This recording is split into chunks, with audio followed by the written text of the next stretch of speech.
Hey everybody, welcome back to Bass in Battle. My name's Tommy Furlong and I'm your combat bassist. Got a really fun video for you today. On the bass side, we're going to be talking about some cool solo techniques. Something that you've probably heard before, but I'm going to show you a video of a solo I did recently on a gig so you can kind of understand, okay, how do you practically apply this in a solo situation? So when the guitar player or band leader looks at you and goes, hey, solo, you have some thoughts about what you can do and what's available to you. I think it'll really open up the aperture for you and really spark some new ideas. All right, and on the military side, we're going to be talking about a time that I was on patrol in Afghanistan and we started taking some fire. We saw what we thought was an insurgent, but when we made our way up to them, things were not quite what they seemed. So got a really fun one for you. Stick around. Let's get into it. All right, let's get into that solo technique. Now, I'm about to show you a video. This is from a recent gig that I played at a local vet center. A really fun gig. Had a couple beers, had some laughs. What we call a paid practice, if you will. I'm sure you've had those types of gigs before. Always super fun. You're really laid back. Not too much pressure, right, to hit the right notes.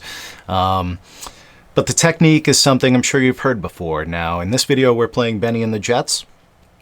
We're vamping from that G and F. Going in between those two chords, just kind of building up the beginning of that song. And I take a little bit of a solo. And what I do over Benny is I use Day in the Life from the Beatles. And I just think the melody over that song just sounds great over the G and the F. You get that major, that Ionian sound over the G, and then when it goes down to the F, you know, staying in that melody really gives it that like a Lydian sound. Very cool, very sharp sounding, and I think it works out really well. So it's just a really short clip. I just want to show you the technique. Just kind of, you know, make you think about some ideas. Okay, what could I do over this song? Or we're playing this. What might work? What's a similar song or maybe a cool melody that I can put over it? All right, let's get into it.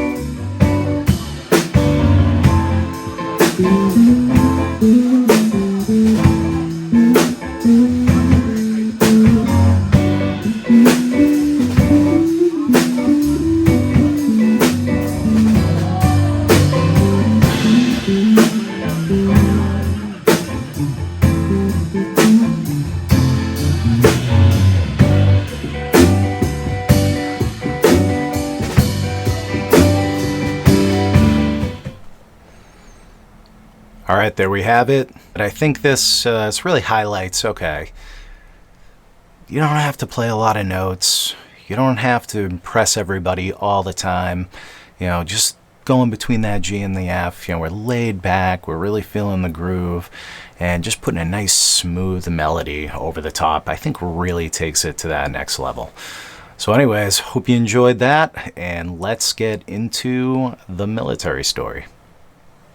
All right, let's get into the deployment story. This is a funny one for you. This takes place in Marja, Afghanistan, again, 2010. I was on patrol with one of my squads, Sergeant Douthat, Sergeant D's squad.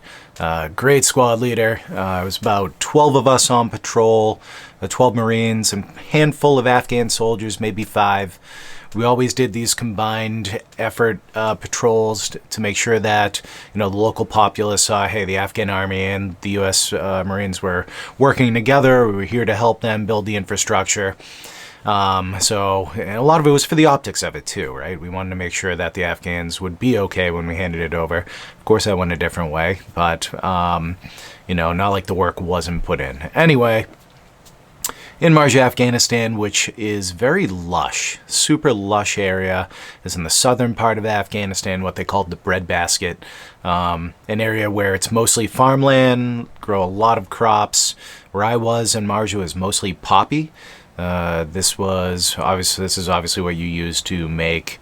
I refined it into heroin. I was I think one of the number one GDPs for Afghanistan, and really the main source of finance for the insurgencies. So where I was, you literally had fields and fields of poppies, beautiful flowers when they're blooming.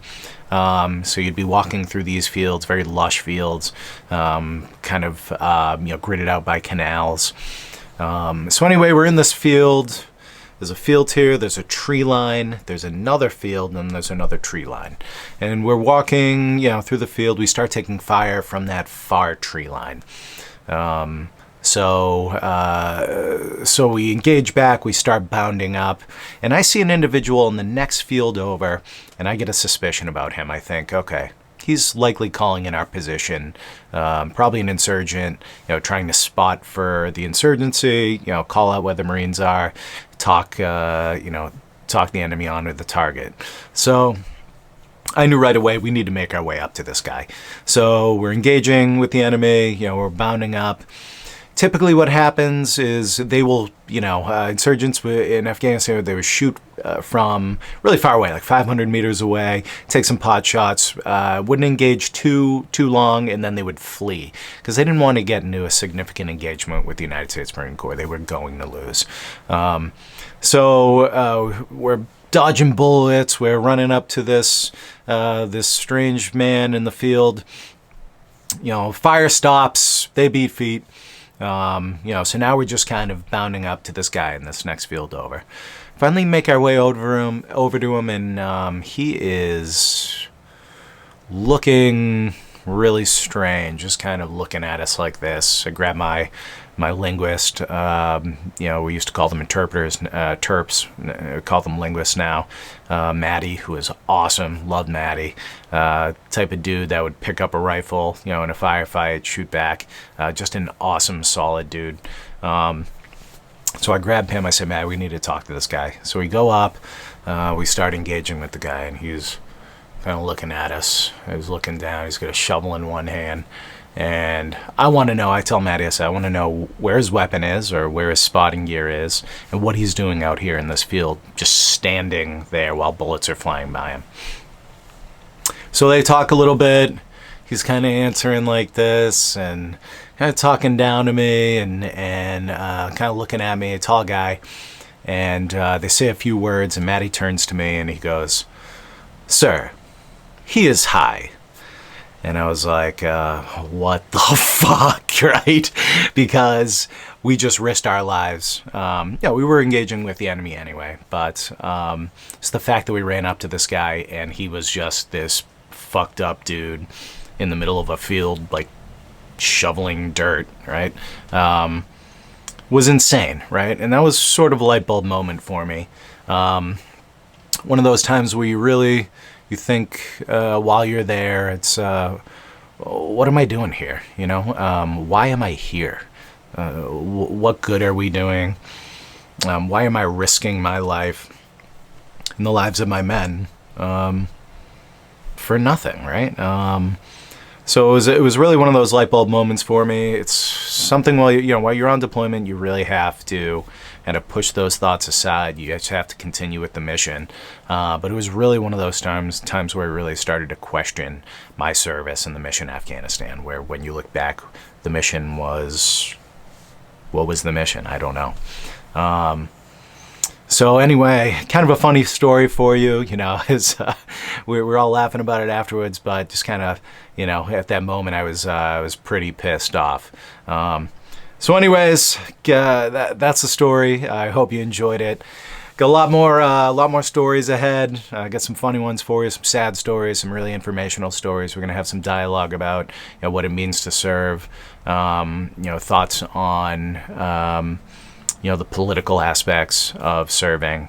and the consequences of war. So anyways, a lot to come. I hope you're enjoying my videos, and hopefully we'll see you in the next one. Again, like, subscribe, share with your friends. We'll see you soon. Thanks, everybody.